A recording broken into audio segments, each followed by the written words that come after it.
everyone, this is Kara with the Barn Ministries and Church here in Berrien Springs, Michigan. Just want to thank you for tuning into this week's episode of Reload. So today I want to talk about being stuck in the past. If you are stuck in the past, or you know people who are, you have to turn your thoughts or help them redirect their thinking to something that is going to be more freeing and more about what your future is versus what your past is. God said in 1 John 3:17 that to help those in need shows that the love of God is in us. And if we don't help those people, then we don't have the love of God in us. But it doesn't mean just physical needs. It doesn't mean just bringing them food or clothing, which is obviously very important. But it does mean emotional needs and spiritual needs as well. So you've got to love people to freedom. That means encouraging people to live out Philippians 4:8, which is to think on things that are true, honorable, right, pure, lovely, admirable, excellent, and worthy of praise. Those are the things we need to be thinking about, not all of the shame from the past and not all of the mistakes that we've made. We need to be thinking on things that are true, honorable, right, pure, lovely, admirable, excellent, and worthy of praise. And so, God isn't eternal suffering, right? And neither should we be. So when we're trying to help people, they actually have to want to live free. I've known people who want to, but when they realize there's work involved and they'll have some level of accountability, they just don't want to do the work. And what that shows is they really don't want help. They want sympathy.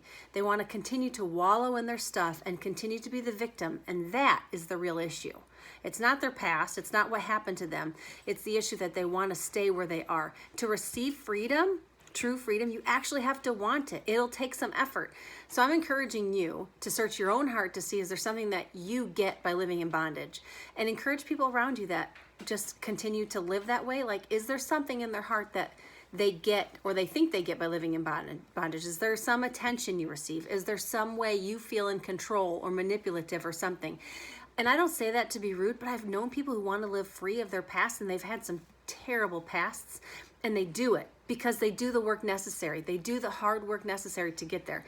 And if you're trying to help people and you're working on meeting their needs and you're trying to help them spiritually and emotionally and physically, but they just don't improve no matter how many times you talk to them, no matter how many times you pray with them, no matter how many times you read the Bible with them, no matter how many times you've given them some homework to do and tidbits of advice and information, you may have to let them go.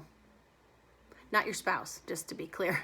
You got to keep working with your spouse, but you may have to let them go.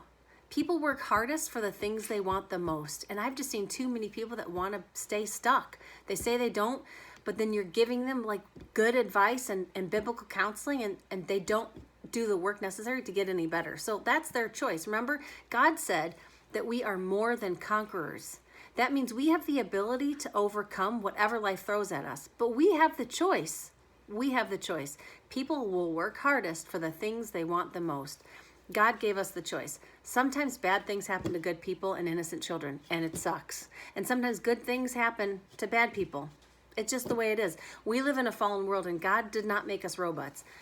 He created us to have a relationship with him, and when we do, he can heal us. When we have a deep, abiding relationship with us, he can begin to do that work in our heart if we allow him, if we choose to let him.